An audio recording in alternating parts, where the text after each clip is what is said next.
It is. Good evening, and welcome to this regular meeting of the Helotes City Council. It is August 10th, 2017, and we're underway at 7 p.m.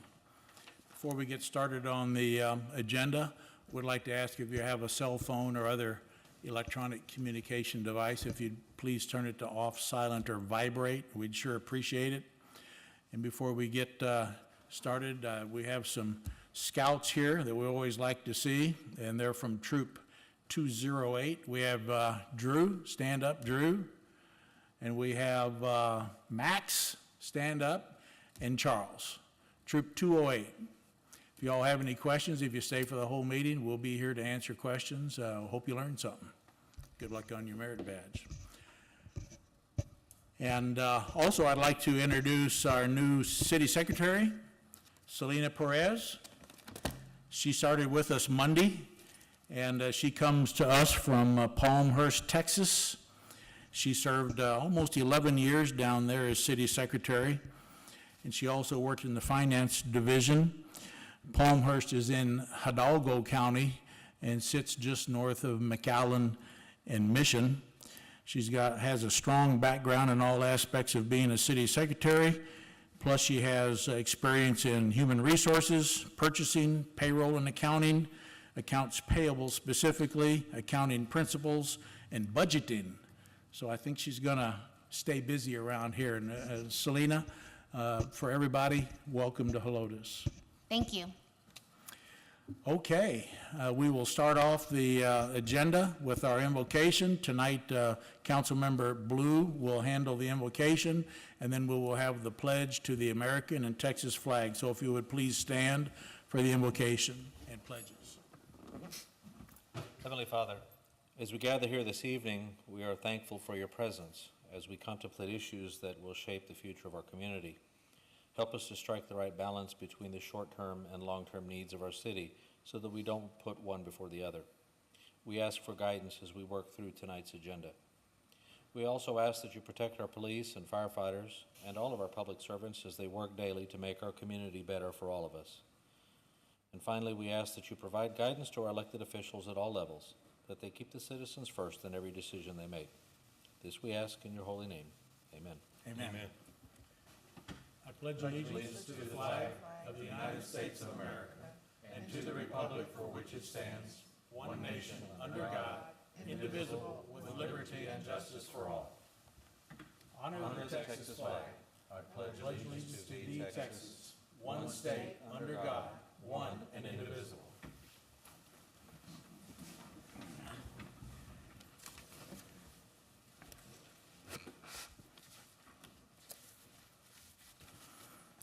Okay, next on our agenda is a public hearing.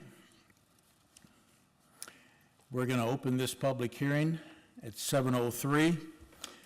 And this public hearing is to give all interested persons the right to appear and be heard on a request by Peterson Burge Enterprises for approval of a specific city council approved use permit for a restaurant with a drive-through on property zoned overlay district B3, OD, for overlay district, and located on a .865 acre tract of land described as Lot 4, Block 2, Bandera Oaks subdivision, generally located near the intersection of Bandera, Highway 16, and Cedar Trail, and formally addressed as or near 12492 Bandera Road, Helotes, Texas. Do we have anybody signed up? Nobody?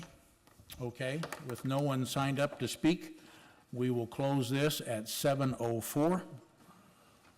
Next up, we have our open session or citizens to be heard. Anybody sign up for that? No. Okay, we have no citizens that signed up for citizens to be heard. So we will move on to our consent agenda. And for those of you who are not familiar with our type of meeting, a consent agenda is just a grouping together of agenda items that the staff and I feel are fairly routine, and our goal is for the council to lump them all together in one motion in 1 second, just to make the meeting a little more efficient. Before we get into the motion, though, it's important to know that a council member can ask a question about one of these items or more than one.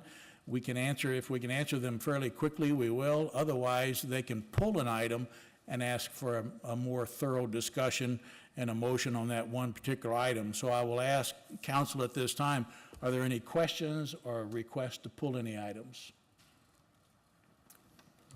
I just have a question about 6A, or first bullet point, and then the second one, Okay, $35,000 and $39,000 transfers. you want to pull it for discussion or just ask the question? I guess I'd just like to ask the question as to. Okay, I Rick, see- you want to cover those two? Yeah. A and B? And I Or assume, the Councilman, you're first two asking, bullet? you're asking what they're for. A little bit more specific, yeah. The 35,118.29 from Marketplace to mechanical and equipment purchase, repair, and service. That is for a Ventrac, new Ventrac piece of equipment for the Public Works Department. That piece of equipment will allow them to better maintain drainages that have significant slopes along right-of-ways. That was included as a budget item within the FY17 budget, but we didn't get around to looking at it and purchasing it at this point. When it came to that, we had some routine repairs in that line item, which is why we're using the Marketplace account to fund the Ventrac. It's basically a large industrial mower for drainage areas, particularly that have steep slopes. The $39,142 from the carport, fencing, et cetera line item to the police department is to fund 9 new tablets and all the equipment related to tablets. The police chief has decided, first off, the laptops that we have are 7 or 8 years old, and they're wearing out. The constant movement of the vehicle and them closing the lids and everything, we have lids falling off. And so it has now come to the point where it is cheaper to purchase something new rather than keep trying to repair it. So they have made the decision to move to tablets, and so that would cover the cost of 9 tablets for their vehicles. Okay. All right. And that would essentially restart the clock on all of the computers in the vehicles. Okay, thanks. Anything else from anybody? Any questions? Any request to pull an item? You? Can I Okay, just, Paul.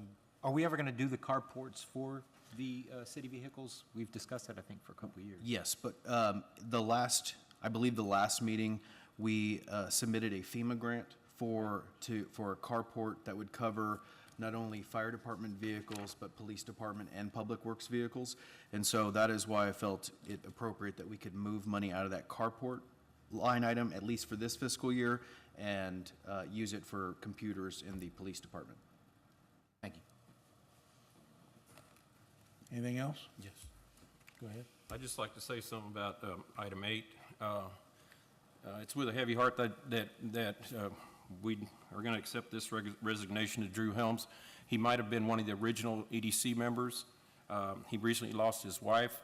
I had talked to the mayor about this earlier, and hopefully we're going to recognize him in some way with some type of recognition in the near future for his many years of being on the EDC. Yeah, we're researching his history, and much like we did with Niels Jensen when he retired from planning and zoning, we'll give him a certificate of service or appreciation for his service, and we're in the process of doing that now. Okay, thank you. Okay, so tonight consent agenda is made up of items 4 through 10, so if there are no further questions or requests to pull an item, if I could get a motion and a second to approve consent agenda items 4 through 10, that would be great. Mr. Mayor, I move that we approve consent agenda items 4 through 10 as written. Okay, we have a motion. Do we have a second? A second. We have a motion and a second to approve consent agenda items number 4 through 10. With no further discussion, we'll call the question. All in favor, say aye. Aye. Opposed, say no. Motion carries unanimously. Consent agenda items 4 through 10 are hereby approved. Takes us to the items for individual consideration. This is discussion of, number 11, discussion of and action on a request by Peterson Burris Enterprises for approval of a specific city council-approved use permit for a restaurant with a drive-through on property zoned overlay district B3 overlay district. And this is what the public hearing was on. No one spoke to that, as you know. So I would ask for a motion and a second to discuss and take action on this use permit. Mr. Mayor, I make a motion, we discuss, take action on 11. Have a motion from Buys. Do we have a second? I'll second that. Second from Blue. So we have a motion from Buys, a second from Blue. This is discuss and take action on this use permit. So Bert, it's your motion. You're up.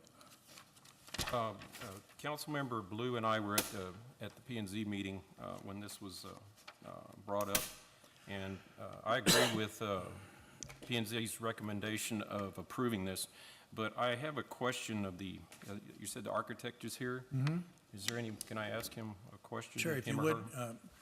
come on up. Your first name was Charles?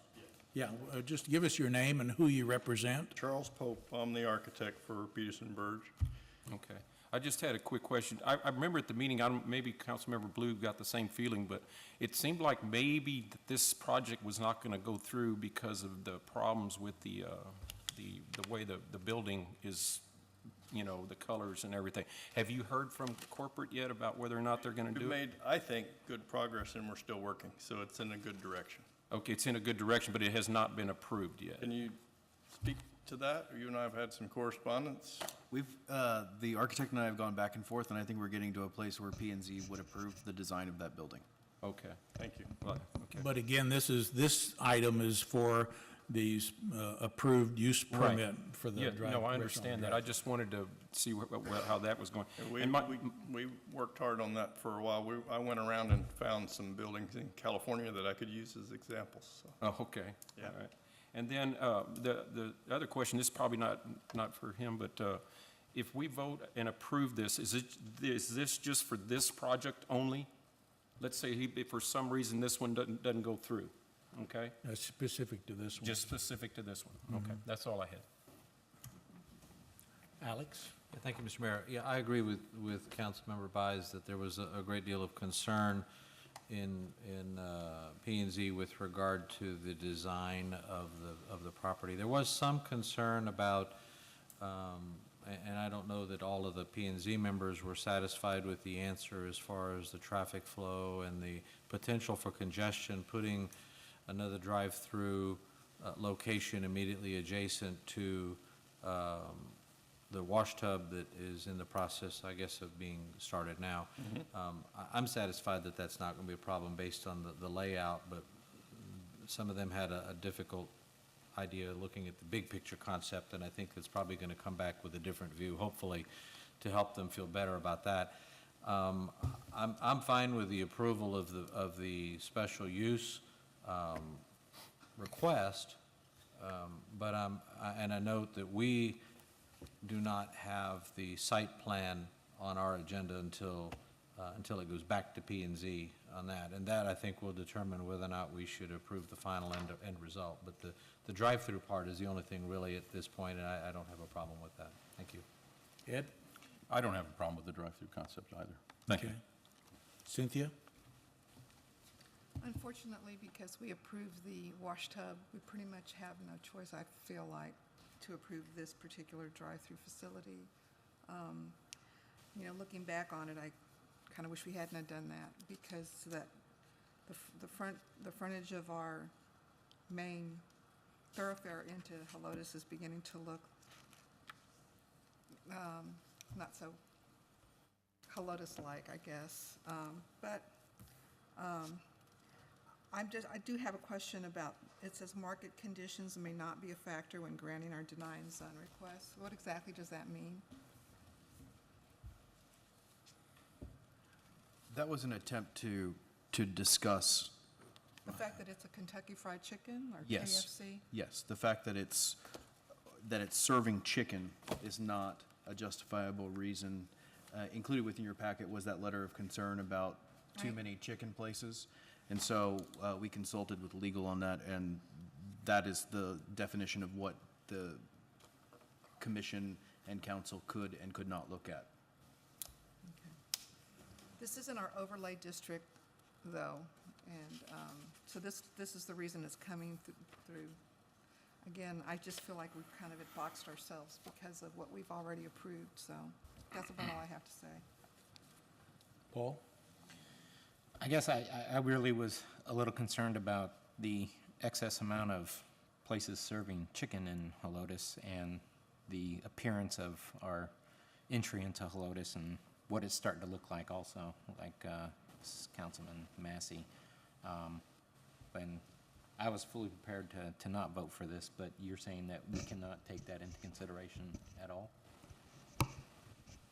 I mean, and you have two places that have drive-throughs on either side of it, right, that have drive-throughs?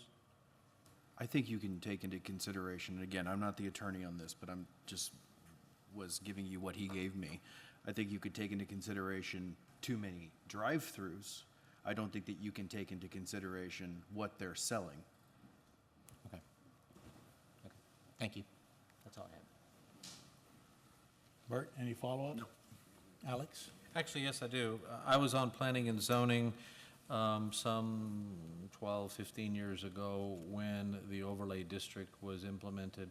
I remember very specifically that our then city attorney, who's not our current city attorney, in all of those discussions basically said that the reason why those were not listed as explicit by right uses in the overlay zone, but were listed by city council's approval, it was done that way on purpose at that time, specifically to give the council the right to say, we have enough of a particular type of scenario that was going on.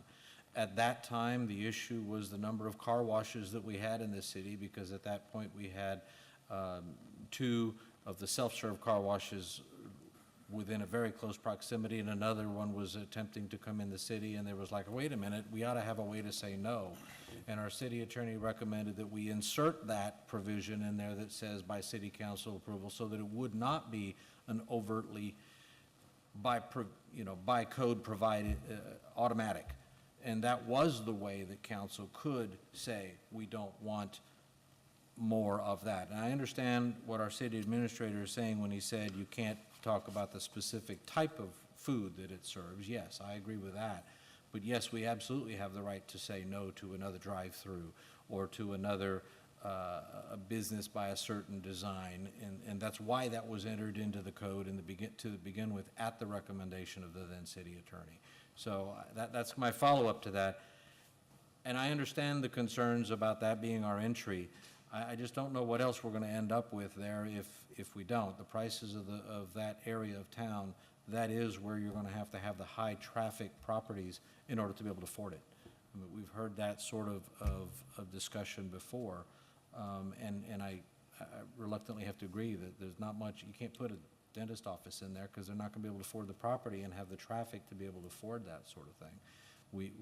That is where this sort of establishment belongs in the city. We don't necessarily want it somewhere else where it's right next to another residential area, et cetera. We may end up with more of that. I still think we have the right to say no. Thank you. Ed? I don't have any follow-up, thank you. Cynthia? No, I don't have anything to say. Paul? No, sir. Okay, thanks, Charles. Thank you. Okay, so again, this item is for approval or denial of a specific city council approved use permit for a drive-through on this particular property. And again, it's not, as you guys talked about, not for the food being served and not for the design of the building, it's the drive-through itself. So no further questions or no further discussion being required, we'll call the question. All in favor of approving the special use permit, say aye. Aye. Aye. Opposed, say no. No. So we have 3 ayes, you guys? So we have 3 ayes, and we have 2 nays, which would be Fredericks and Massey.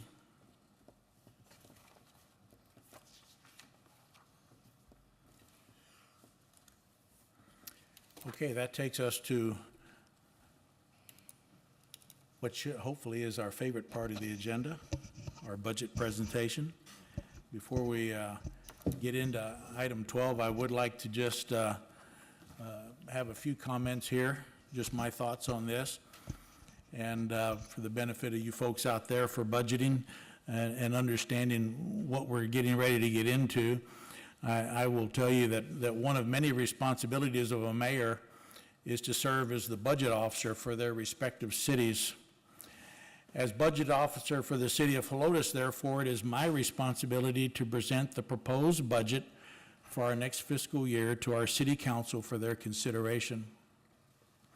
From tonight forward, the budget will belong to the council and will remain so until its final approval in September. The budget is the council's to approve as presented to them, or they have the option to comment upon, ask questions, and adjust any of the numbers before giving their final approval.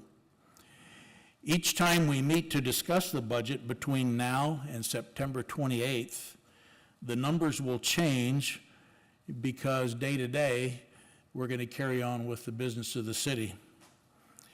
The result will be a constant updating of the revenue and expense numbers before each of our next 3 meetings. Among all of the functions performed by the City Council, the budget is the most important.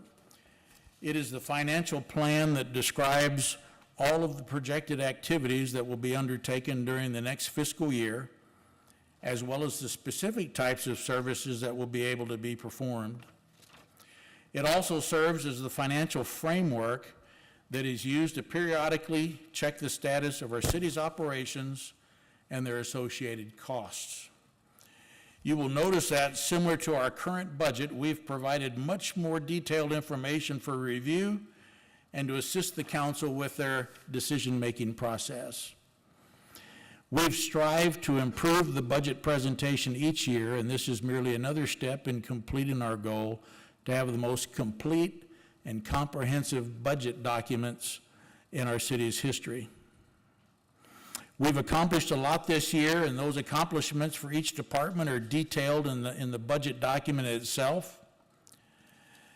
This year saw our 9th consecutive audit that contained no deficiencies or negative comments from the auditors, resulting in what we refer to as a clean audit. Our community events continue to thrive and draw large crowds and are vital in bringing us together as a community. They also benefit our local economy by encouraging visitors to come into our city, to shop at our local and area businesses, and to enjoy a meal at our restaurants. It takes a lot of effort to research and get the budget ready for this presentation, and during that process, tough decisions have to be made when considering the requests from our department heads. In the end, those decisions are made based upon what we feel is best for the city now, as well as into the future. I'd like to recognize our City Administrator, Rick Schroeder. And the reason I want to call attention to him is he completed pretty much all of the number crunching that brought us up to tonight. I had some input and a lot of questions for him, but he did all the preparatory work. And again, Rick, we appreciate the effort that you put into this. As in previous years, we're pleased to bring a balanced budget to the council. We've been reviewing equipment and personnel requests from our department heads, looking at our anticipated revenue sources and adjusting the numbers as necessary to be sure we're able to continue the superb services to secure the health, safety, and welfare of our citizens. This budget proposes an allowance for a 2% cost of living adjustment and a 1% merit increase for each employee. This allowance will be allocated to each department based upon the number of employees in that department. It will then be the responsibility of each department head to distribute increases among the employees under his or her supervision based upon their performance. Rick will provide a little more detail and on this proposal when we get into the presentation, and he'll also explain why we recommend its approval to the council. This balanced budget presentation also includes my recommendation to council to keep our ad valorem property tax rate at the current 35 cents per $100 of valuation. It will be their prerogative, however, to accept this recommendation, to raise or lower the rate if they determine that it is necessary to do so. One interesting thing to point out, not counting San Antonio, there are 26 suburban cities in Bexar County. Of the 25 suburban cities besides Helotes, based upon our current property tax rate of 35 cents per hundred, 15 cities have a higher rate than Helotes and 10 have a lower rate. The recommendation to keep our current tax rate should not change our ranking with the other cities. I will conclude by saying that I'm looking forward to working with the council and staff on any potential details and questions to come, and I'm confident that we will successfully work our way through this budget process. Rick and I encourage the council members to review all of the data they received tonight and to contact us between meetings for clarification if any is needed, or with questions about any of the information presented tonight. That being said, I'm excited to be able to hand these notebooks out to you guys.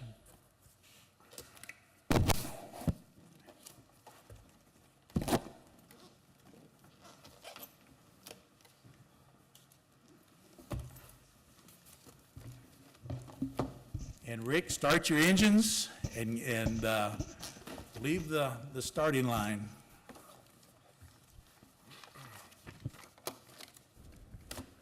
So good evening. As the mayor said, I'm going to walk through the budget document that is before you tonight. I opted not to do my regular PowerPoint presentation, but actually go sort of more in depth into what is included in the packet before you.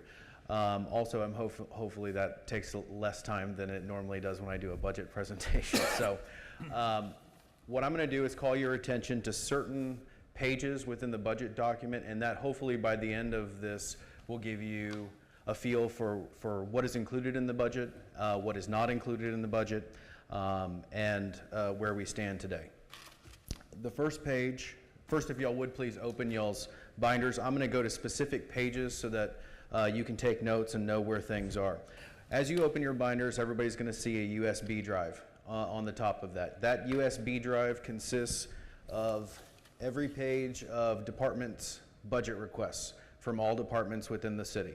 It hasn't been modified, hasn't been changed. It's so that you can truly see what those departments are requesting within their budgets. If you would like us to make a notebook for you, a hard copy, we certainly can, but you can also put this into your own computer at home and see what they're looking at. Essentially, this is the budget cover page that's required to be included within a presented budget every year. And I want to go over certain components here. The first one is the property tax rate, again, as the mayor said, is that we are proposing is 0.35. That's the same tax rate that we currently have this fiscal year. And two pieces here are important. It's the effective tax rate and the rollback tax rate. The effective tax rate is 0.341684. What does that mean? That means that if the city year over year was to want to keep the same amount of revenue coming in, okay, the city would then adopt a tax rate of 0.341684 to generate the same revenue that we did this fiscal year. So that's what the effective tax rate is. The problem with that logic, though, is that cities continue to grow, more residents come into the city, and so as new property tax gets added to the tax roll, as new property gets added to the tax roll, we then generate additional revenue year over year, and that theoretically should go to maintaining operations at a current level, given more infrastructure, more businesses, and more residents. The rollback rate is set for this next fiscal year at 0.40, essentially. So there's about a half-cent difference between what our current property tax rate is and what the rollback rate is. The rollback rate is the rate that citizens would have the right to petition against a particular tax rate. Anything below that tax rate, there is no ability for them to petition to decrease the tax rate. You'll see on the top here, it says that this budget is going to raise more total property taxes than last year's budget by an amount of $226,000, or 6.7%. And of that amount, $68,000 is tax revenue to be raised from new property added to the tax roll. Okay, so essentially what that is trying to do is describe what the effective tax rate means. Okay.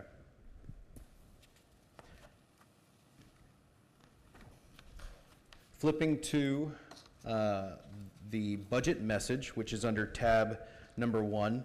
This is essentially what the mayor summed up in his opening remarks on the budget, but I want to take you to this page here.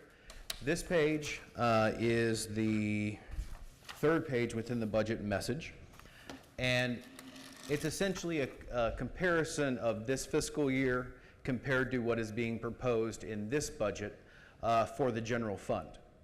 What you'll see here in this line item is this fiscal year's budget.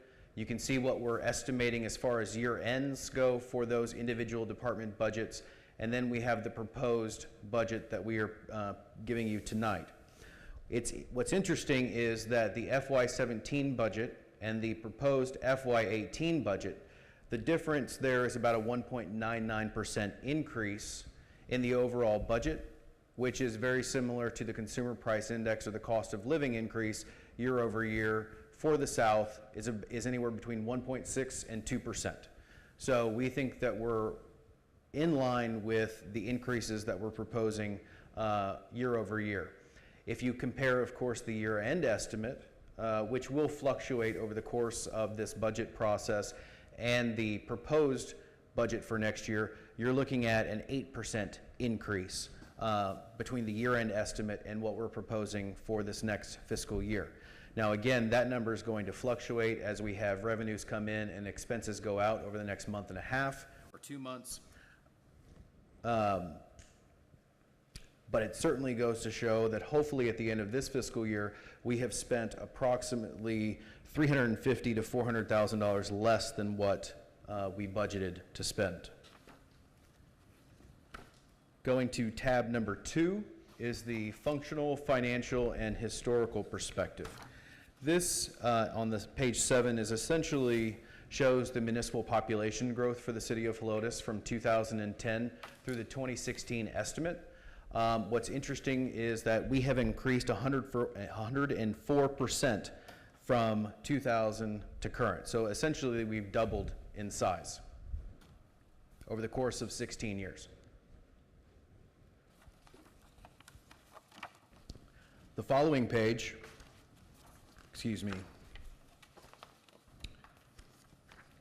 on page 10 in your packet, these are some graphs that I think show kind of where we stand in the way from 2003 or 2007 to current.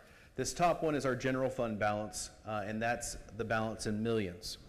You can see that from 2003, we're at 1.4, and it tended to grow up until about 2014, we're at 3.9. And you see a dramatic decline here of 1.6, and then, of course, we're going back up again. Just so that we're all on the same page here, this is not necessarily we didn't spend over $2.2 million in 1 year. What that was the incorporation of EMS and dispatch into the general fund budgets and taking into account the amount of debt that they essentially were under through normal operations, but also the capital costs of starting those operations to begin with. And so that decline is related to EMS and dispatch. But what is important is I do think that, again, we're on the trajectory of increasing the fund balance for the city. The bottom one is tax revenue by source. And you can see this is where I think we stand very well in the marketplace. This top or the blue line here is property taxes, and so it's generally going up, not dramatically, but it's going up year over year based on new residential subdivisions coming into the city and new commercial development. It's also because of higher appraisal values that have come in over the years.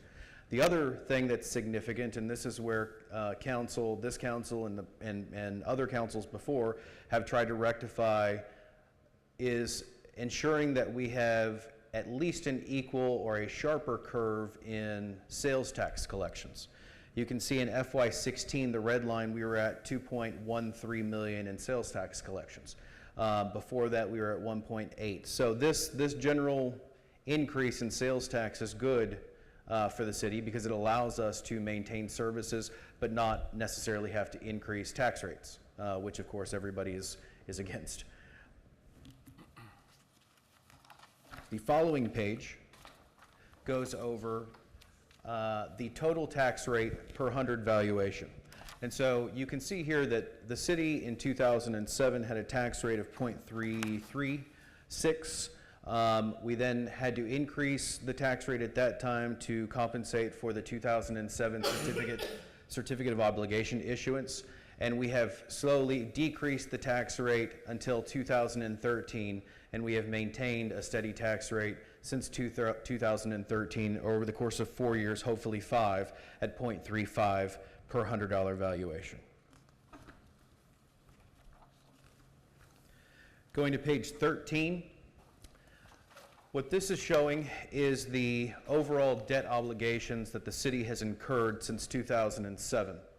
In 2007, again, this is when the city took out the $10 million for the new police and fire stations and also the Old Town Helotes improvements.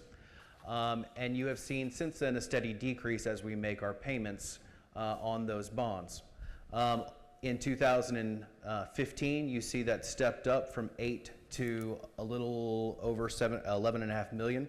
That's related to the 2015 bond issuance that was completed 2 years ago, and so that's why that has increased. I do want to note that if you notice here, you have a you have a balance of 11.157 million for 2016. On the cover page, if you flip back to the cover page, you'll see that it says the total debt obligation for the city of Helotes is 13 million plus. That is the difference between, and again, it's the title. This is primary government debt obligations. These are debt obligations related to the city itself, not the EDC's portion of that debt. So the difference there is what's EDC's versus what is the city's itself. As the mayor was saying, this next graph shows in green where the city of Helotes is in comparison to the rest of the cities, suburban cities, including San Antonio. So essentially, we're at the mid or lower mid portion of where our tax rate is compared to other municipalities in the Bexar County region. I don't think they should You get their... chased off our I was scouts. going to say, I don't think they should get their badge if they haven't sat through the whole thing. The next page is, or the next section under tab 3 is fiscal and budgetary policies. What I wanted to show you is the fund balance itself. The last FY15 audit, FY15 audit showed a fund balance of 4.5 months. GASB, or the Government Accountability Standards Board, recommends anywhere between 3 and 6 months of reserve. And so I think we're in a relatively good place in the way that our reserve balance is. Well, in the fact that it's right between the 3 and 6 months. The next portion of the budget packet is the summary of outstanding debt obligations. Essentially, this goes over what debt the city has, and it provides detail as to what portions of the debt of that debt are related to which issuance and what it's for. I do want to call your attention again to page 20, specifically the bottom, when the certificates of obligation in 2015 were taken out. We did get an Standard & Poor's rating of AA, which at that time I think was actually the same rating or a little bit less than what the United States had at that time. I think they've gone up to AAA status since then. But we do have a relatively good bond rating from both Standard & Poor's, Moody's, and Fitch. The next page simply shows, on page 22, simply shows the 2007 certificates of obligation and the schedules associated with those. If you look at what what we have to pay this fiscal year, you would go to the period ending 9/30/2018 on all of these, because that's for the subsequent fiscal year. The other thing I want to talk about is the 2015 certificates of obligation. Included within the 2015 certificates of obligation was the water and sewer line, was the realignment project, the FM 1560 bridge, the Cedar Trail culvert upgrade, and the Helotes Creek Linear Park, of which the pedestrian bridge was a part of. As you all know, both the EDC and the City Council opted not to complete the full Helotes Creek Linear Park plan, but as a part of this fiscal year's budget, both the EDC and the City Council approved them completing the Old Town Helotes pedestrian bridge and the connections with sidewalks across Helotes Creek there. This right here, and what's included in your packet, says revised. As you may know, or hopefully you know, the EDC went out for bid for both the pedestrian bridge itself and also the contractor to install the pedestrian bridge and do the sidewalk connections. The cost of those projects totaled $290,000, and they have $171,000 in capital money left. They have agreed, and the mayor and I don't have an issue with it, to move $121,000 of our certificate of obligation money to the EDC and change the amortization schedules to where they would then fund a larger portion of that debt, and our portion of the total debt would go down. What is required in that would be a resolution and an amendment of the agreement that we took out with them in 2015.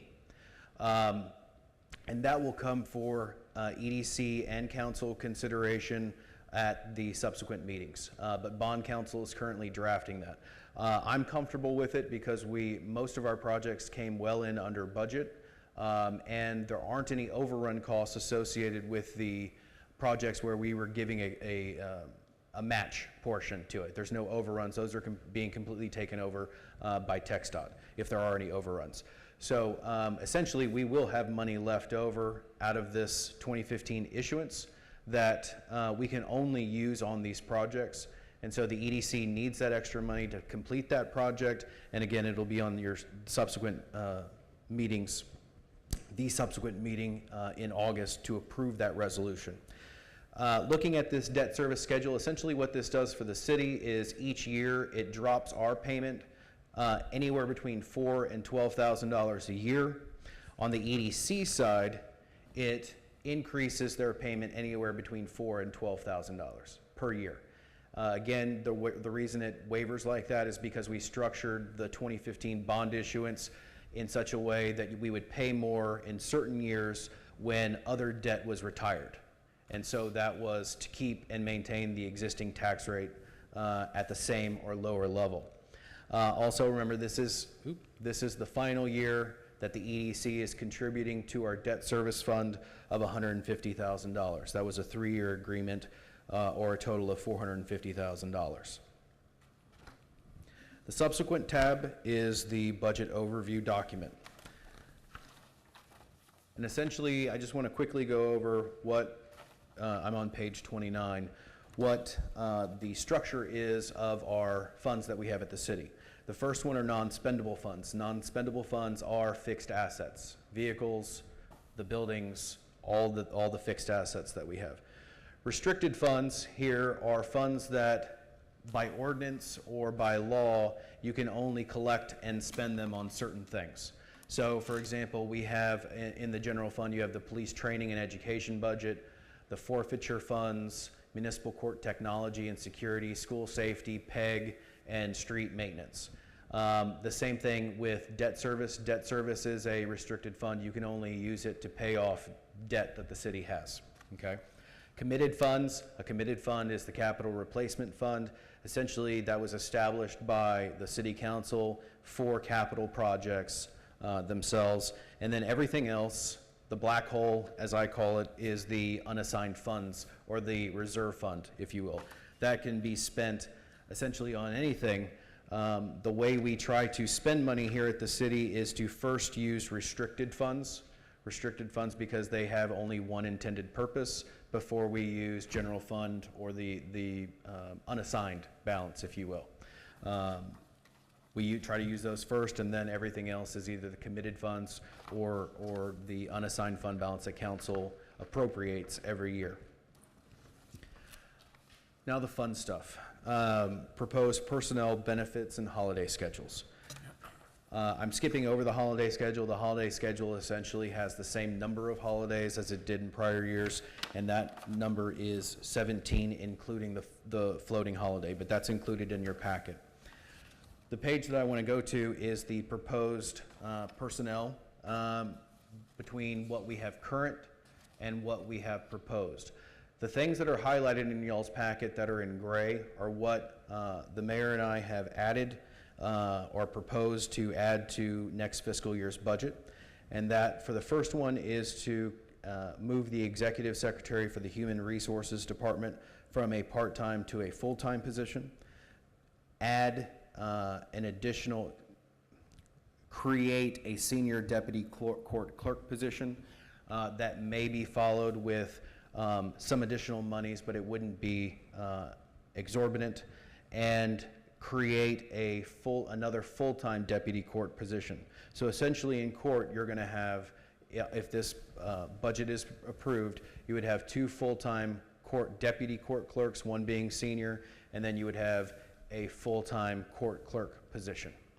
And in HR, then you would have 2 full-time staff members, one the manager and one the executive secretary. Also within the police department, we have included moving the existing part-time administrative assistant to a full-time administrative assistant position in addition to their already full-time executive secretary.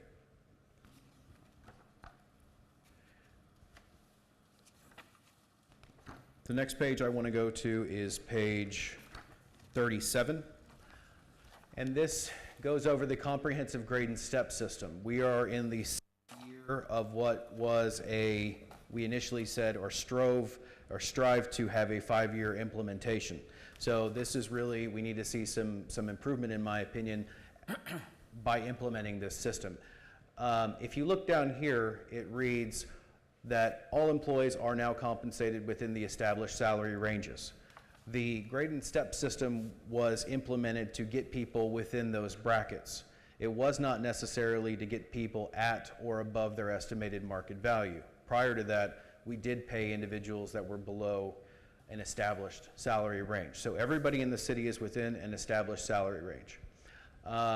Also, it's important that we look at where people's actual salaries are today compared to where they were in 2011 when we implemented the system, and 2015 which is the last revision that we had.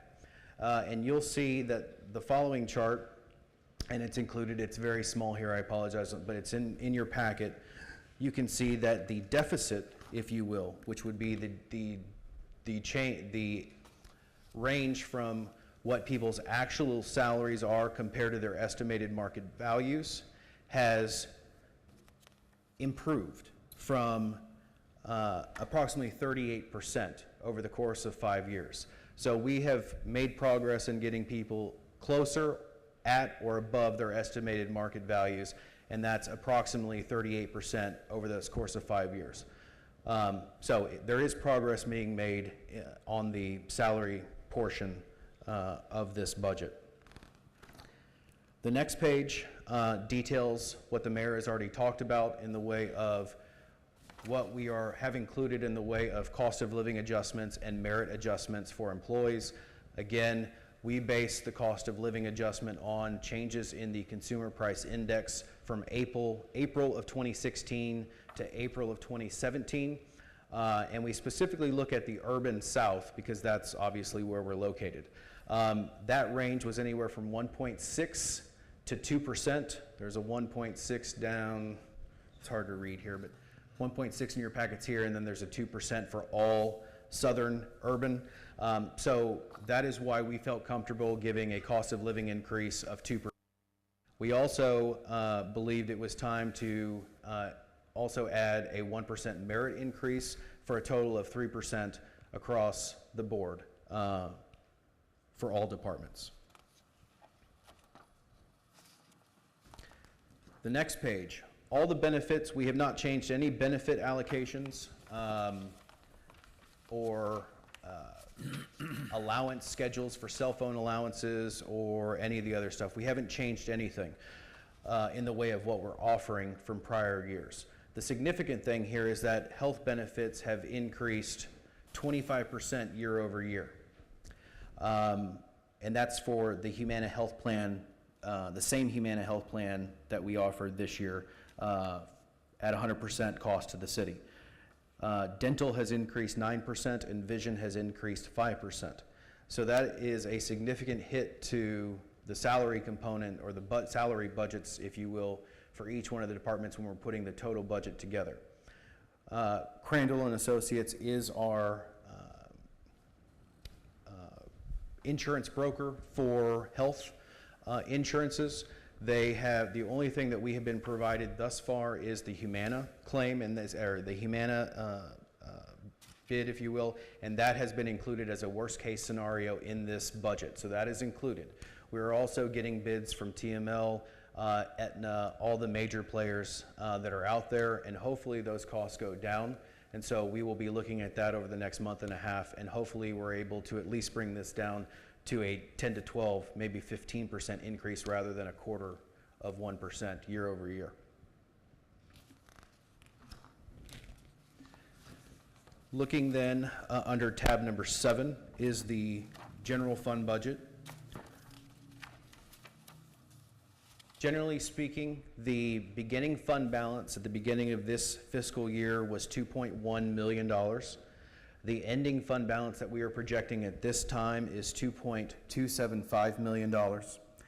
And which relates to what we're looking at in FY 2018 when we're starting to put that budget together. So the beginning fund balance for 2018 would be the $2.275 million, and the ending fund balance would be, again, $2.1 million. And I'll tell you why there's that decrease there. But what was important to me, particularly given the increases in healthcare costs, is that from the beginning of FY 16 to the ending of, the beginning of FY 17 to the end of FY 18, that we maintained a constant fund balance. And so you see that that 2.1 million is the constant fund balance over the course of those 2 fiscal years. The total expenditures and revenues are the same in this proposed budget, and that's 6.5 million. So it is a balanced budget at this time. Again, those numbers, I can't reiterate enough, will change every time we present this budget to y'all in order to maintain a balance as revenues come in and expenditures go out.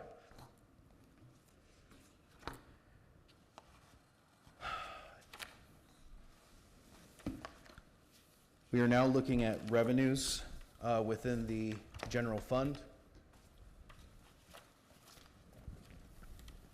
I'm not going to go through each one of these line items, but I am going to point out the ones that I think are significant and that y'all should pay attention to. First is ad valorem taxes.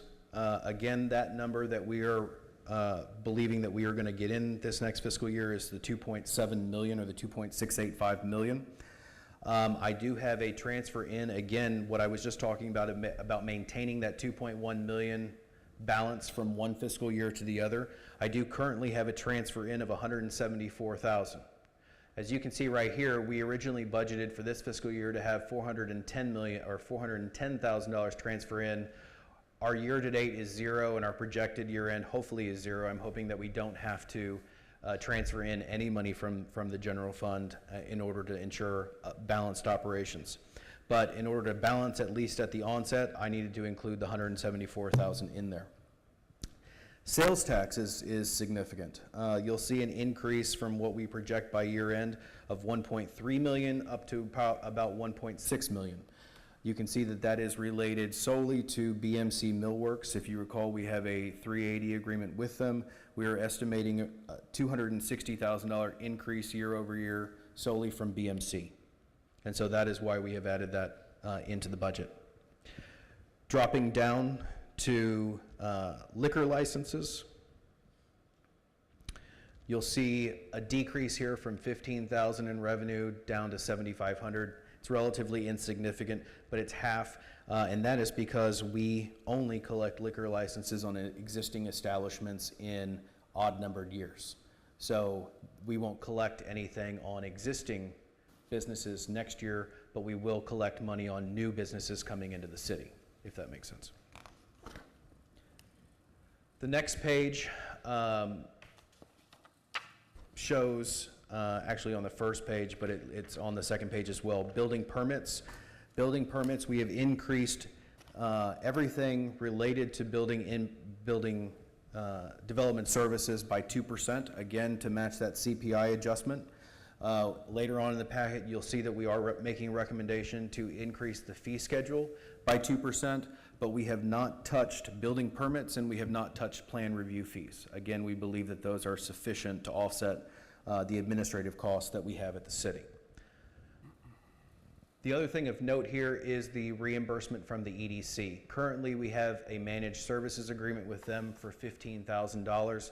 That covers their lease, that covers their office space here, the use of all the equipment that we have, the use of our finance and accounting departments, myself, all of that is included in the $15,000.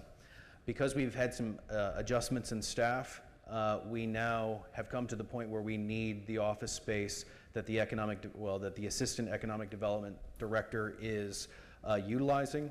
And so we are proposing that they move to another location off-site, and we amend that agreement, but we would still need to reconcile financial accounts for them and manage their checks and the balances and all of those sorts of things.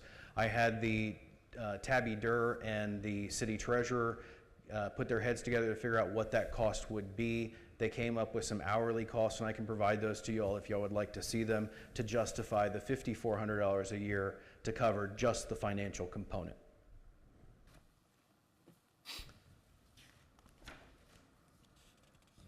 On the next page, we have city council expenditures. Nothing of note in here, other than the current budget is $2,500. You're estimated to spend that at the end of the year, and we just transferred over those same expenditures to the next fiscal year. The next page is administration. Under administration, you'll see a total for workers' compensation of $66,000. That did increase year over year by about $6,000. And the entire city's lump sum is included in the administration budget here. So that's why you won't see workers' comp anywhere else in the budget. Again, there's notes on here to state that across citywide, we're looking at 2% COLA and 1% merit, and those have been rounded to the nearest quarter step for each employee. So there is some additional money in there to make sure that everybody gets on the quarter step and isn't somewhere in between. Pagers and cell phones, again, relatively minor, but you'll see here that it's zeroed out in certain places. Pagers and cell phones, we have now contracted with AT&T for the entire city, and those lump sum balances have been divided into 3 between police, fire, and administration. The administration component you'll see is under Animal Control, Public Works, rather than anywhere else. So it's about $6,700 per year per department to have their Wi-Fi hotspots, the iPads that they have, and the phones that they utilize. Also, another component here, which is significant, is city treasurer has gone down from $21,000 to $9,000. Susan Wooten, who is the city treasurer, wishes to get closer to retirement, and so she has opted to stay on in some capacity as a CPA to oversee the transfer of essentially all of the duties to Tabby Durr. But she will still be responsible for ensuring that the reconciliations that Tabby does are correct, and she can do that either in the office or she can do it from home. She can VPN just like I can into the city's network and have access to everything. So essentially what we're doing is moving more work to Tabby Durr and Susan Wooten is acting in the capacity of oversight to make sure that she's doing it correctly. And I don't know how long we would be talking about this scenario. If we're talking about only 1 year or multiple years, I haven't gotten to that point yet, but I do know that she does want to lower her time here at the city. You'll also notice here, and of course this has been in the newspaper recently, the city arborist has line item, I've lowered that to 0. I do plan on, within the next 30 or 60 days, recommending to council that they appoint Josh Mayer as the full-time city arborist in addition to his other duties. He is currently enrolled in school, and he has been doing a very good job, in my opinion, at not only plan reviews, but also doing site inspections out in the field.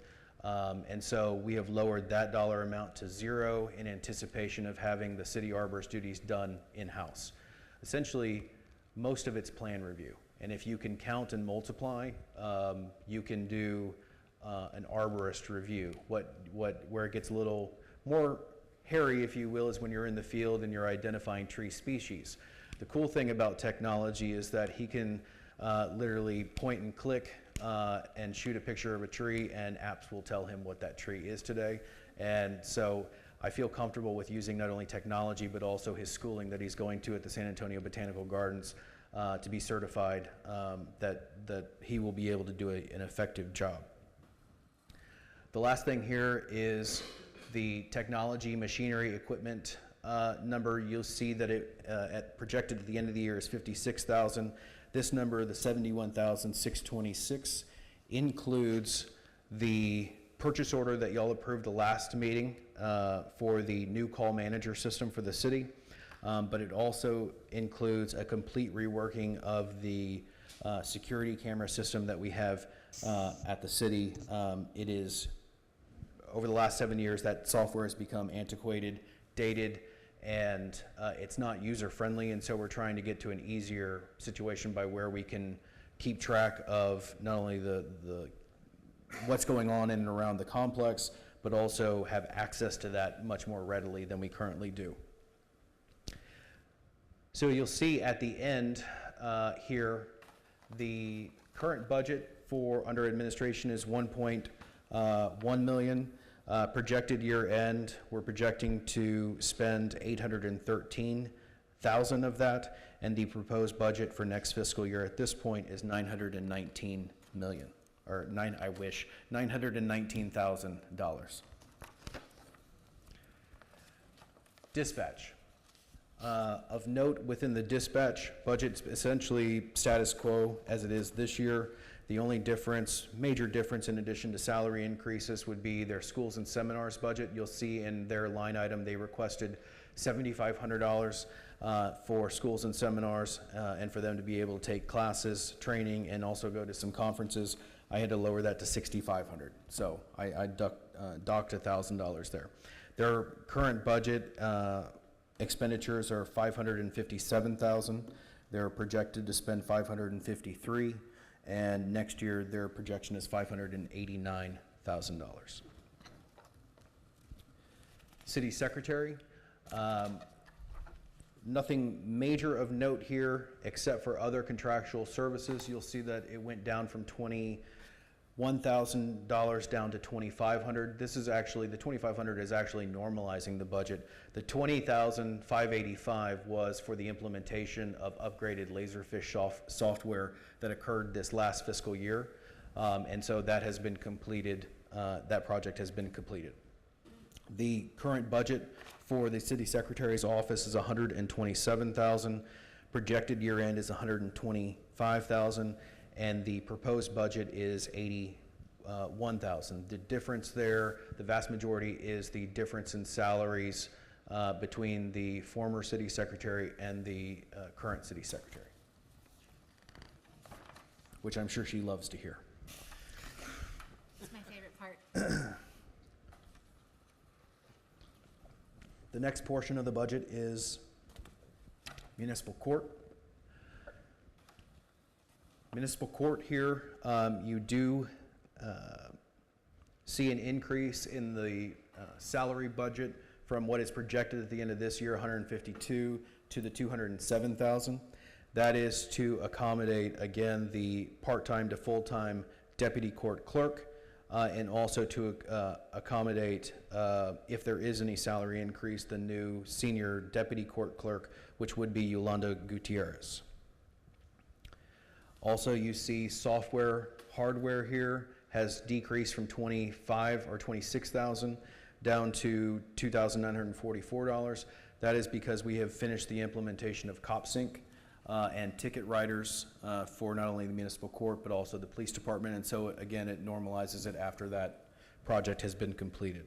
So the current budget for municipal court is $474,000. They're projected to spend $471,000 by the end of this fiscal year. And next year, we have included an allotment of $526,000 for municipal court. Human resources, there is nothing significant, no significant change within human resources other than the salary component. Again, moving a part-time executive secretary to a full-time executive secretary. And so that's why you'll see that increase in the salary component. Their current budget is approximately $110,000. They're gonna spend approximately $110,000 by the end of this fiscal year, and the proposed budget for next year is $138,000. Development services, there is nothing unusual within their budget. So I'll just skip right down to the bottom. Their current budget is $155,000. They're projected to spend $147,000, and the proposed budget for next year is $132,000.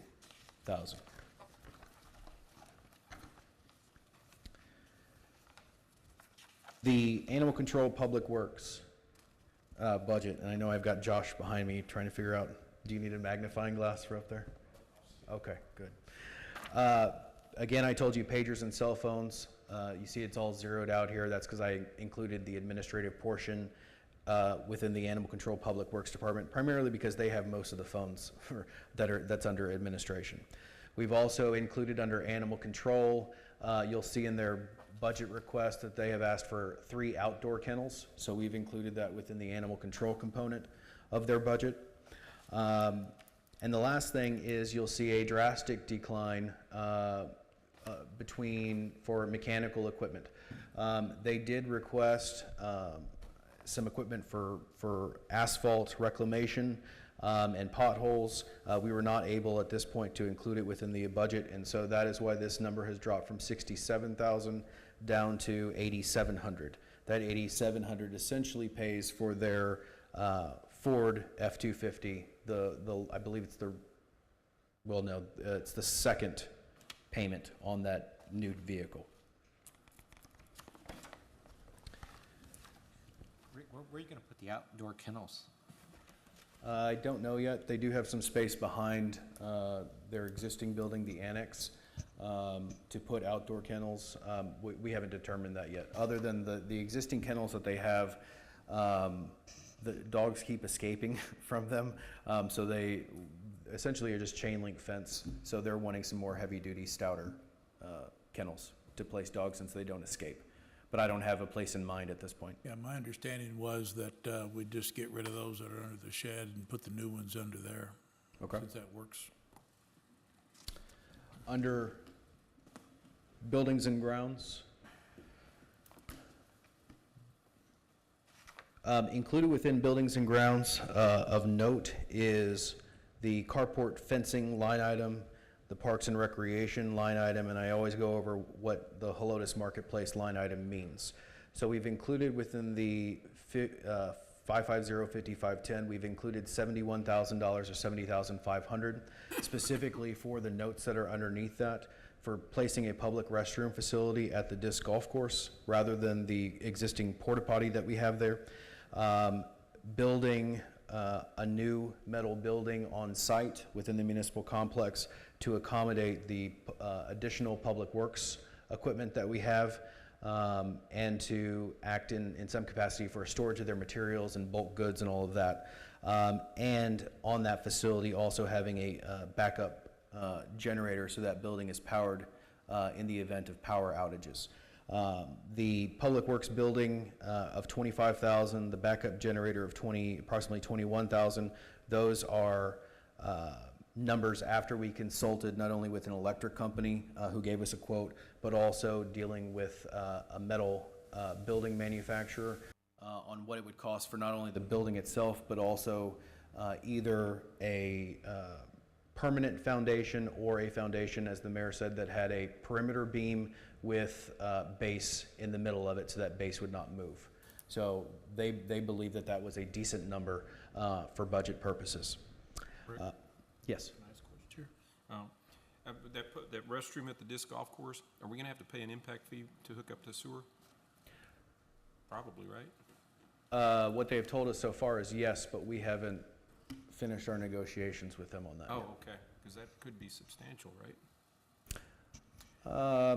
I really haven't gone into, in depth into what those impact fees would be for the sewer. I know we've got a sewer line that goes Right. across there that was put there not only to service Honey's house, but also hopefully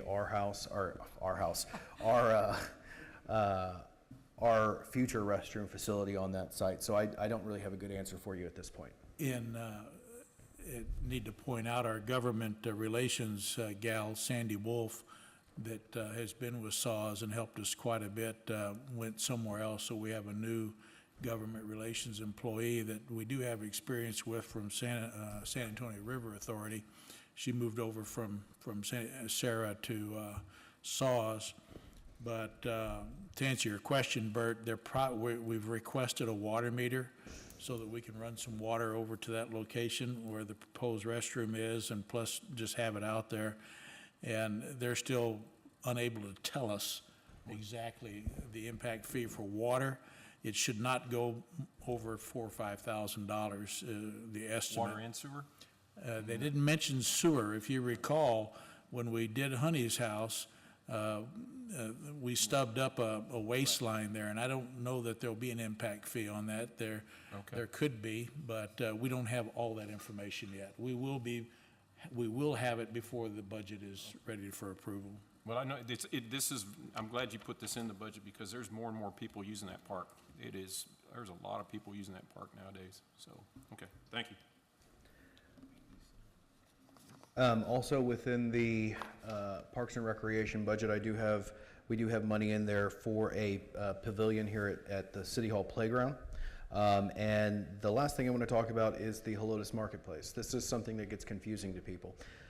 Every year we budget zero for Helotes Marketplace, okay? And that is because if you look at it here, it's essentially generating more money than we're spending on it, okay? Now, the only thing that this does not include in it would be the labor costs. But if you'll see the projected year end for Marketplace, there is a credit of about $91,000 in there.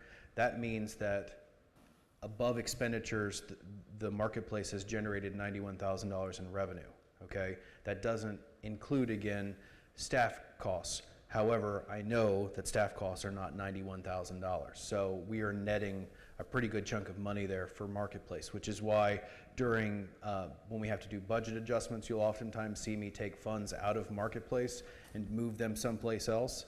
That's because I use that fund to help fund other aspects of the city when we need to do so. And in this case, it was for computers for the police department. So the next page is the police department. There's nothing, well, there are a few things. Again, here, there's a permanent note here to inform you that we are proposing to move their part-time administrative assistant into a full-time position. Again, looking at pagers and cell phones, you'll see their allocation here is of the 6,700. And going further down, you will see under bulletproof vests, we have included a cost of $6,773. That will fund approximately 18 pieces of body armor that they are requesting for next fiscal year. Included within their budget request was also 3 portable radios to replace existing radios that they have. We're trying to do a rotation of 3 every year so it doesn't hit the budget as dramatically as it would if we had to replace all of them at one time. And they have replaced radios this fiscal year, so this is a continuation of that. Each one of those radios, by the way, is anywhere from it's probably more like $3,500 to $4,500, depending on what you get. So these are not cheap pieces of equipment. The last thing that I wanted to note in their budget was vehicles, machinery, and equipment. Again, you'll see here the projected year end is $121,000, which is above what we had originally budgeted, but I hoped that y'all would approve that adjustment tonight. And so this adjustment for the 121 does include that budget adjustment that you did tonight, transferring money into that line item for the purchase of those computers, or those computers for the vehicles. So you'll see a decline from 121 down to 63. That is related to, we opted to purchase all of the computers this year rather than stagger them.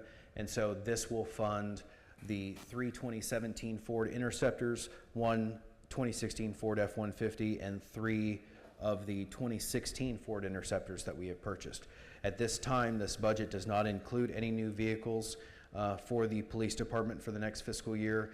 I know that Mayor Schoolcraft has asked Chief Hunley to come back with some additional information, and I don't believe that's happened yet, but so that may change as we move forward, depending on the status and the mileage of our current fleet.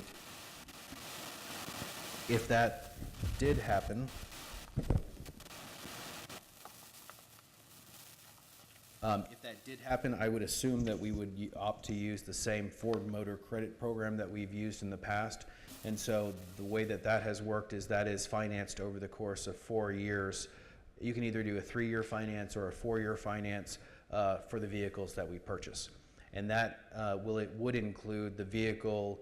It could also include outfitting that entire vehicle, the decals and everything, depending on what we choose through the vendor that's on buy board. Fire department.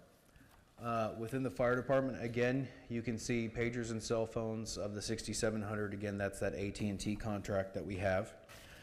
We have included, under auto, machinery, and equipment, we have included the payment for the 2015 Expedition.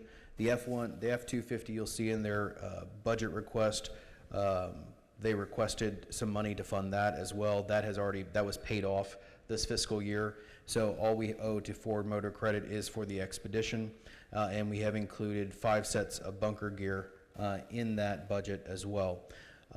So the current budget is $1.175 million. They're projected by year end to spend 1.16, and the total budget for next year currently is 1.23. You will see within their budget request that they have requested replacement of engine number 1, and they have included the total cost of that engine in your budget packet or within the department documents. The total cost is $720,000, and that does include equipment to outfit. It's my understanding equipment to outfit that vehicle as well. While we did not include at this time the payments, this would go through some sort of capital finance, obviously, for that vehicle. That current vehicle, by the way, is 18 years old, and according to the fire department schedules, they're planning on looking at replacing those types of vehicles on an every 15-year basis. And so that vehicle, again, is 18 years old. So we may, in future iterations, come back to you and include a payment plan over the course of 15 years for that vehicle. You'll also see that they have requested an ambulance that is not included in this budget, and they have either requested or they're looking at a brush truck as well. So the only thing that we are looking at this time that we may include in subsequent iterations is the engine number 1 replacement. They originally looked at a 5- and 10-year repayment plan. Because the useful life of that asset, according to the fire department, is about 15 years, I asked the capital company that they were looking at, Government Capital, give me a 15-year amortization schedule as well, and those payments are about $63,000 over the course of 15 years, rather than 85 for 10-year annual payments. So we're looking at that, and if the mayor-elects will include that within subsequent iterations back to council. The last budget item is the EMS fund. Of note here is the tools, apparatus, everything is essentially status quo except for the tools, apparatus, and accessories has gone up from approximately $3,400 to $14,100. That is for a portion of the Life Pack 15 payment. Currently, the way that we have been doing that is using fire department capital money to fund the full cost of that annual payment for the Life Pack 15s. Right now, I know that that is about to change, but right now we have, the fire department has $10,400 in its capital account. So I've used a portion of that and some from the general fund money to equate to that full dollar payment that we owe for next fiscal year. Again, that may change depending on what fluctuations there are in their capital account over the next month and a half. So looking total EMS, you're looking at $440,000 for the current budget. They're projected to spend at this time $430,000, and the proposed budget for next year is $464,000. Overall, you can see this is where we stand at the ending balance here. The current budget year over year, or revenues over expenses, obviously it's balanced. It shows that it should be zero. Projected year to date, projected year end is conveniently $174,000. That's the same dollar amount that I put within the transfer into at the beginning of this presentation within the revenue. And then the proposed budget for next year is again, revenues over expenses at zero. So again, what I'm trying to do is maintain this fund balance of the 2.1 over the course of 2 fiscal years, even though we're going to have to go into it, it looks like some at the end of this fiscal year, beginning of next fiscal year. The next funds are the interest and sinking budget. This is how we pay our debt service. And I'm going to quickly go through this, but basically the components are you bring in money through property taxes. That's debt service that the county sends to us once you adopt the tax rate. The proposed budget for this next year is bringing in $894,000 compared to the projected year end of $687,000. That's primarily because if you flip to the expenditure side, you'll see that the litigation costs are now incorporated fully into the INS, or the interest and sinking budget.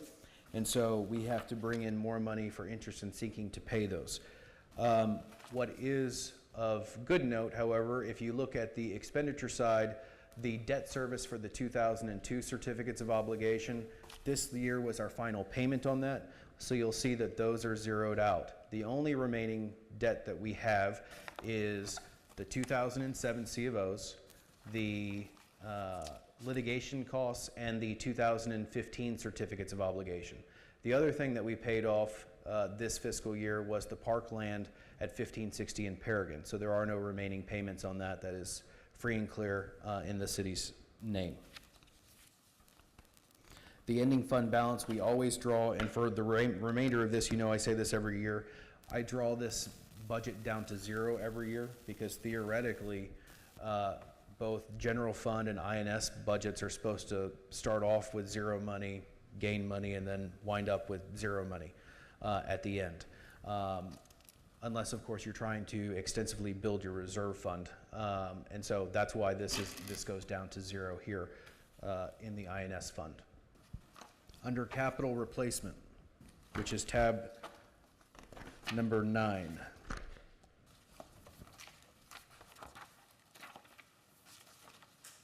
The current budget had revenues of about $30,000. We are looking projected year end at bringing in about $11,000 rather than the 30. And that is primarily related to, looks like fire department miscellaneous revenues we overestimated based upon prior fiscal years. So there's a difference of about $20,000 there. If you go to the expenditure side, you'll see that this is where currently we have the 10,400 in there for the fire department, and that would be related to the Life Pack 15 portion. We have the 2015 certificates of obligation expenditures for the EDC, which has been increased to the $292,000, assuming that we go through with the amendment to the 2015 debt service payments. And then at the very end, you can see what is remaining for all other projects within the 2015 C of O issuance, and that's the approximately $3.3 million associated with that. The vast majority of that was related to the water and sewer line. All the payments that we had that would go out to TxDOT for the realignment project, all of those things, those have already been, those checks have been cut. So this remainder is for the water and sewer line. The water and sewer line, again, came in at $2.4 million total project cost. So there is some money there to utilize for an example, the EDC. The ending fund balance, I doubt that this is going to happen. It most likely won't. But the ending fund balance here would draw down to zero, assuming we spent everything within our capital fund from the 2015 issuance. Going to municipal court and security funds under tab number 10. These are relatively small funds, and so you can see the dollar amounts that we're looking at are not significant, but they do allow us to purchase some cool things for both the security side and technology side of municipal court. You can see that the current budget on revenues is about $6,050. We're projecting to bring in $8,200 by the end of this fiscal year, and so we are projecting the same revenues on the next fiscal year as well. Under expenditures, we have nothing included in here that is a specific project. So in order to draw this fund down to zero, essentially I had to add in under other expenditures $15,000 or about $16,000 to draw that fund down to zero. Those funds, again, are restricted by the adopting ordinance and state law for what we can use those funds for. We can use them for salaries for warrant officers. We could use it for metal detectors, things of that sort. The next fund is the Municipal Court Technology Fund. Municipal Court Technology is used specifically for technology for municipal court, computers, software, things of that sort. The current budget has revenues at $8,000. We are projected to bring in a little bit more than that by the end of this fiscal year at 11. And so we have projected at this point the same revenues for next fiscal year. If you switch over to the expenditure side, again, you have this nebulous other expenditures tab. We have not identified any particular projects to utilize that money for, so I have put it into the other expenditure category. Again, that fund gets drawn down to zero theoretically at the end of next fiscal year. The next fund is the PEG fund. PEG is to be used for public access expenditures only. This is one of those good funds to where we have problems spending this money. The beginning fund balance, as you can see, for this fiscal year was $58,000. We are projecting that we would bring in about $42,000 in revenues for that account. And there is something weird here, and I need to check with our accounting department on this. You'll see that the current budget shows $42,000 in revenue, but there's a net or a negative number there. That it has to be wrong. And so when we go back over the course of the next week or so, I'm gonna have them correct that. But I'm projecting, I know that we've been receiving that money in. I have a feeling that it's been placed temporarily in the wrong line item, which is why that shows a negative number. So I'm projecting at this point the $42,000 in revenues at the end of this fiscal year. So next, under expenditures, we had a current budget of $116,000 this year. Right now, we've spent $26,000. I can't foresee any additional expenditures at this point for this fiscal year. And so we have projected expenditures of $117,000 for next fiscal year. Again, that's because this money keeps pooling on top of itself. And I'm sure there are creative ways to spend that money. I just haven't thought of it yet. We're pretty good when it comes to the camera systems, the public access channel.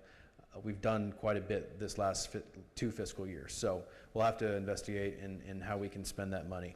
We certainly don't want to have to send it back, so we'd rather spend it for better public access. The next fund is police training and education. That's under tab 12. Under that tab, you will see that we have a beginning fund balance this year of $2,500. We projected to bring in revenues of about $1,900, and it looks like by the end of this fiscal year, we'll have brought in about $2,200 in revenues for that line item. So far this year, they have used about $2,000 in training out of that fund. If you project that to the end of this fiscal year, you look at about $2,300 or $2,400 in expenditures. So when you balance it out by the end of next fiscal year, assuming they spend everything, we've again zeroed it out to zero, but that would allow them about $4,200 in training out of this specific fund. They obviously have training monies within their general fund budget, but we would prioritize using this money first because you can only use it for police training. Tab 13 is the school safety fund budget. The school safety fund, we actually used it, or are using it this year quite extensively, primarily for the Leslie Road sidewalk project. The beginning fund balance that we had this year was $31,000. We have revenues of approximately $15,000 this year. And so we're using that same revenue projection for next fiscal year as well. If you flip over to the expenditure side, you can see that our major expenditure this year is approximately the $41,329 for the Leslie Road sidewalk project. That is project completion, and that is actually completed already. If you go down Leslie Road, you can see that has been completed. I believe it's passed inspection, correct? They're still doing some cleanup. Okay. And we have not gotten with them on the punch list as far as I know. Okay. And then there'll be some other requirements that we'll probably do ourselves with topsoil around the Broadway bank end of that sidewalk. Okay. But I do know that the sidewalk has been completed, so we are functional there. One other thing to note about the Leslie Road sidewalk project is Bear County is reimbursing us $25,000 for that project. So essentially that project is costing us anywhere from $15,000 to $20,000 rather than the full cost of the $41,000 or $42,000. Actually, that would cost about $15,000. So that money will go back into this fund. This budget at this point doesn't include that reimbursement from Bear County. So looking at the total expenditures for this fund, we have budgeted $49,000 in total expenditures. We'll likely spend $43,000. And so when you net all of that out, what that leaves for next fiscal year, not including the Bear County reimbursement, it's about $18,645. If we get that reimbursement before the end of this fiscal year, which we should, no problem, then I'll incorporate that into next year's budget. Police Department forfeiture funds. These funds have remained dormant over the last several budget iterations. Actually, this year, and this is under tab 15, by the way, this year we've actually collected some money within the state forfeiture fund. The federal forfeiture fund still remains dormant because we don't have any money in that account, but the state forfeiture fund does. It has about $9,000 about $9,000 in that fund, and we have budgeted the full amount for them to be able to spend next fiscal year if they so desire. And again, that draws that account down to zero, assuming they spend all of it. The last fund that I think you'll be pleasantly surprised with, and I know Public Works will be, is the Street Maintenance Fund.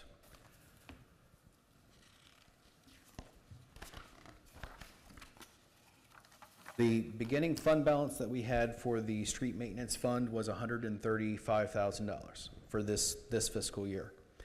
We budgeted that in addition to that 135, that we would bring in $311,000 in revenue.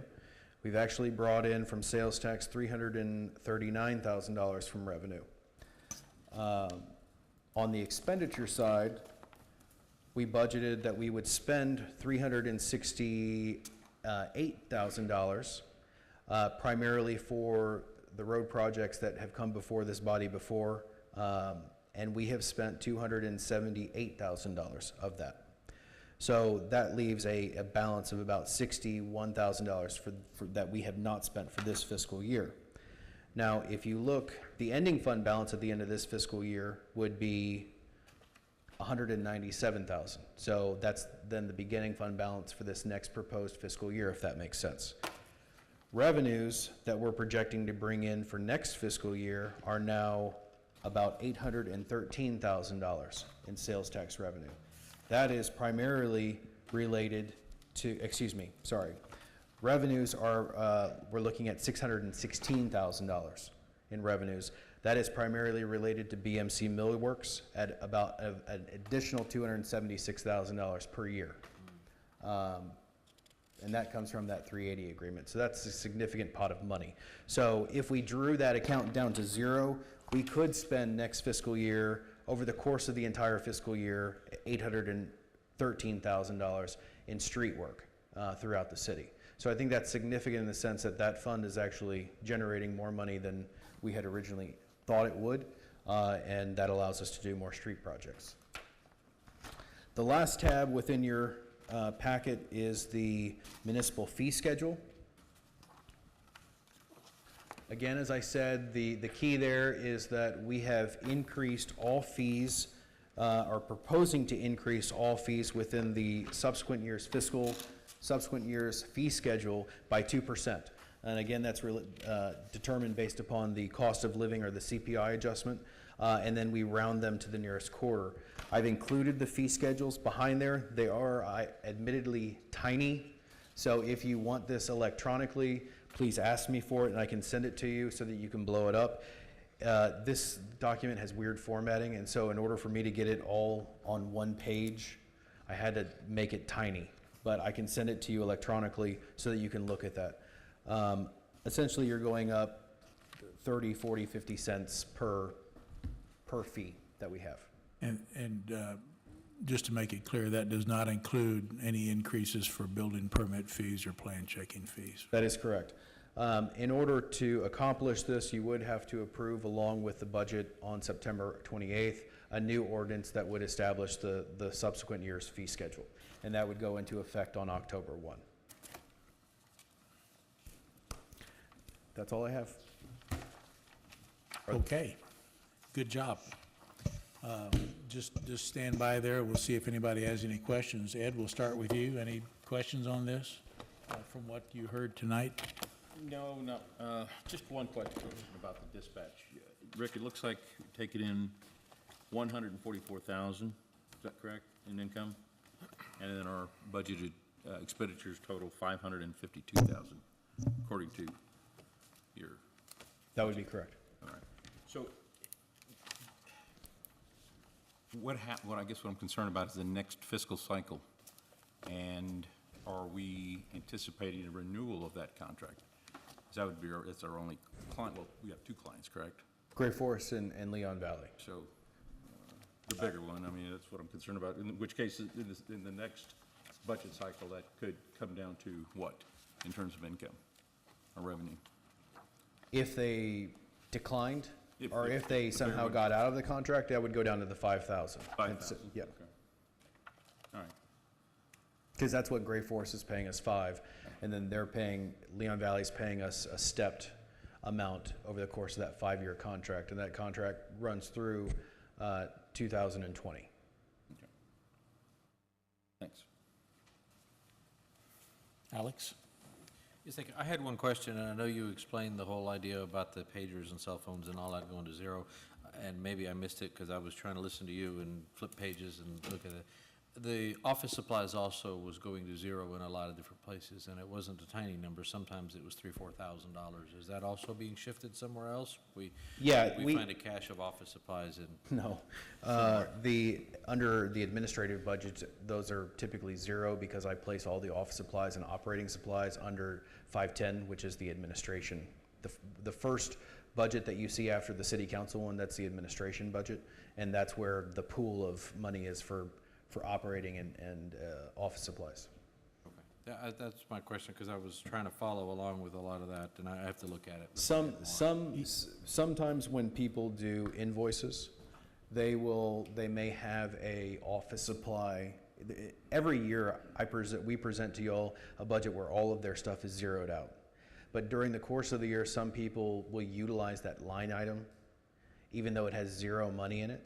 And so when we pay that bill, that line item then is negative, and so I have to get additional money into that line item to cover that cost. Basically, it's a mistake. They should have used a different line item. And so when I do that, it looks as if we originally budgeted money in that line item, and we did not. That's just me moving money to cover that cost. So, but yes, the vast majority is within the administration budget. And one more question, as in years past, I know you indicated that there was going to be the 2% plus a 1%. Now, the 1%, is that for everybody, or is that going to be 1% budget for the department, and they get to determine who gets what part of that 1%? The 3% total is allocated citywide. So the salaries that we have included in here all include a 3% increase plus moving up to the next, to an actual step, a quarter step. So it's actually in some cases a little bit more than 3%. Historically, all cost of living and all merit raises have been allocated, but then subject to the department head as to how they wish to allocate those amongst their employees. Yeah, as I explained early on, the number of employees in each department, we have that amount of 3% on each one of their salaries. That'll be allocated to the department head as a lump sum, and then he or she can go ahead and distribute those raises based upon performance of their employees. So some may get more than others. It's up to the department head, is the way it works out. Thank you. Those are my questions for now. Okay. Bert? Yeah, you were on a roll, so I didn't want to interrupt you when you were doing the fire department deal. I was kind of a little confused. Are we actually replacing engine number 1? They have made their request to replace engine number 1, and also they have a request to replace M2, which is their backup ambulance. Okay.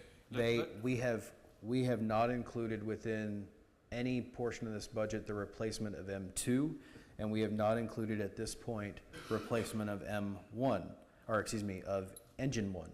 But we are looking at the numbers to see whether it is or is not feasible to replace engine 1 during the subsequent fiscal year. We still need to meet with the chief and the assistant chief and go through that process, which will happen after probably next week to go through that. But that's why I'm telling you, we are looking at the numbers. We have the numbers as a budget number to be able to finance that over the course of 5, 10, or 15 years. And I may come back under the direction of the mayor and have it incorporated in the budget, at which time I will, of course, go over that and let council know that. Okay. Let's say we were able to do that. What will we do with the old engine number 1? Are we going to keep it as a spare, or what are you going to talk about that also? Those questions we have, I know we have the fire chief here. I would defer operational questions to him. I don't know what their plan is on that. I think they had a comment on their equipment replacement sheet. Chief, would you like to answer that question? I don't recall what your notes said. If somehow we come up with the numbers to replace engine one, what was your proposal for the existing piece of equipment? Reserve, that's what I thought So you had we'd said. keep it? Yeah.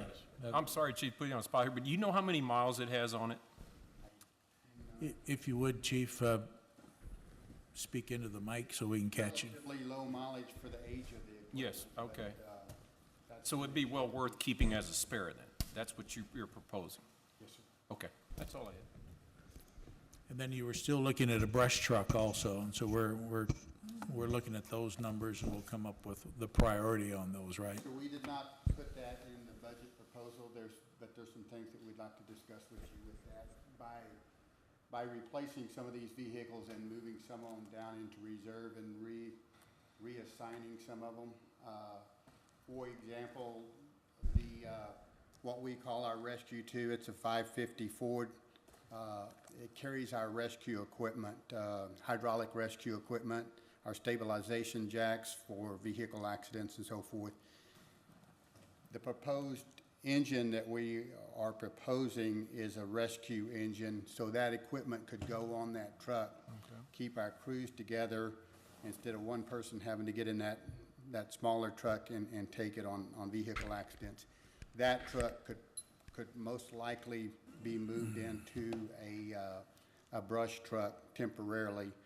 Plus, we have a grant request in with the Texas Forest Service. We're on a list for a small brush truck there that is a possibility, but we're looking at those opportunities to see if we can move some of those around. Okay. And what was the price? Was it 750,000? Is that what I heard you say, Rick? 753. No, 720,000 if I recall. 720,000? That's a pretty good price. So, anyway, okay, that's all I had. Thanks. 50 of that is loose equipment, that he mentioned that it would include equipment. Right. Okay. The very good. total was 753, as I recall, somewhere in there, ready to roll. Okay, well, it doesn't matter tonight. Okay. Thank you, Chief. Paul, No, I think all are you done? Yes, I'm done. Okay. I think all my questions were answered already. Thank you. Cynthia? I'm fine. Okay, Rick, again, good job. And hopefully you guys will enjoy your homework. It's always a good time of year to look at where we are and where we're headed. Okay, with that, we'll move on to agenda item number 13. I'm sorry. Can I ask one more question, please? Yeah, sure. Okay. I guess this question is for Rick. Rick, what is I didn't see it in our booklet. What is the total percentage of our budget that is going to salaries and benefits? Do you have any idea? That's in the budget message. Oh, it is in the budget? Yeah, it's Okay, a I'm little sorry. over 72%, based upon the numbers we're presenting tonight. So 72%, that means that we've got 28% to run the city, so. Yeah, and every year before this, we've said, just picking an You got it. arbitrary number, 70% is kind of a red line. Right. In my mind. So we're a little over it then. We're a little over it at this point. We still have 3 more meetings to see revenues coming in and holding expenses down, so hopefully we'll keep it around that 70%. Okay. But, yeah, it's just called being optimistic and Okay. going from here. But as of right now, it's a fraction over 72%. Okay, thanks for letting me ask. Yeah. Okay, like I said, going to item 13, and this is discussion of an action on placing a proposal to adopt a ad valorem tax rate for the tax year 2017 on the September 28, 2017 regular meeting agenda. And we do this every year, and as you hopefully recall, this is just setting the number that you feel we're going to wind up at or not to exceed. And you can go anywhere basically from 35 cents per $100 evaluation all the way to the rollback rate. So you could tonight select the rollback rate and then select the 35 cents later or anything in between. So what we're after tonight is just to set an arbitrary rate and not to exceed. So if you guys feel good about the 35 cents and want to take care of that tonight, that's fine. If you want to give yourself some leeway, you can go all the way to the rollback rate. So if I could have a motion and a second to discuss the tax rate, we'll take that now. Mr. Mayor, I make a motion to discuss, take action on item 13. Okay, we have a motion. Do we have a second? I'll second. You did? Yeah. We have a motion from Buys and a second from Blue. Okay, Bert. I remember last year, I wanted to leave it at the .4000231, just in case we wanted to raise it. And we discussed it and decided to just stick with the .35.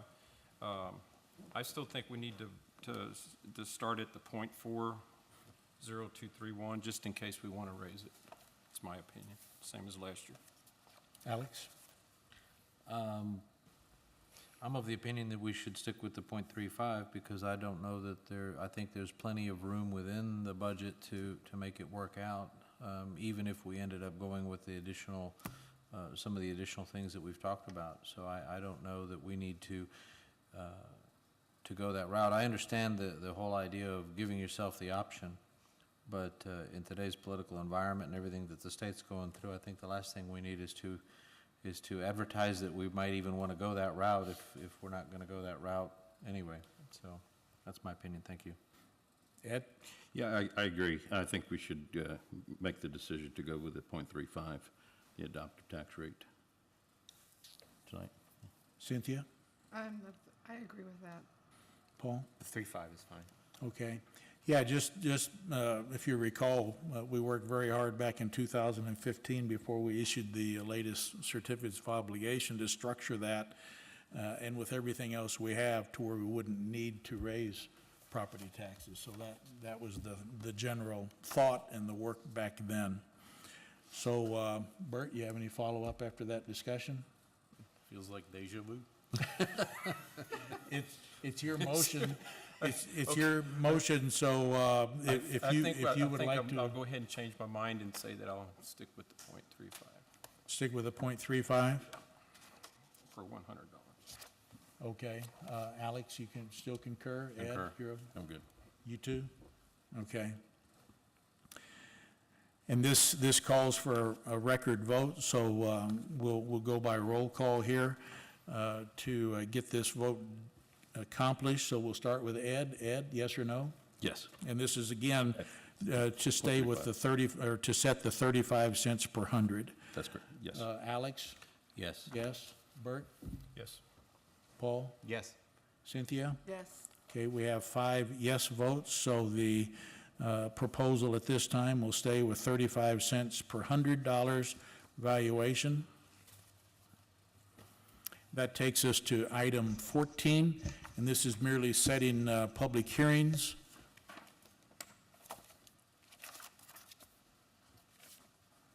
Mayor, I move that we discuss and take action on item 14 as written.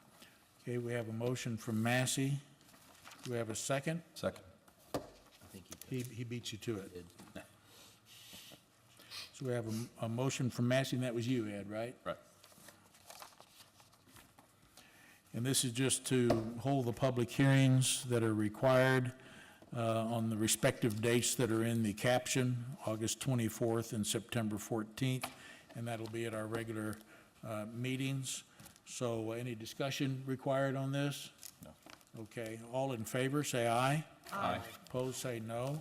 Motion carries. Public hearings will be scheduled. And by golly, that pretty well finishes the agenda. And so we will adjourn, if there are no objections to adjourning, at 8:53.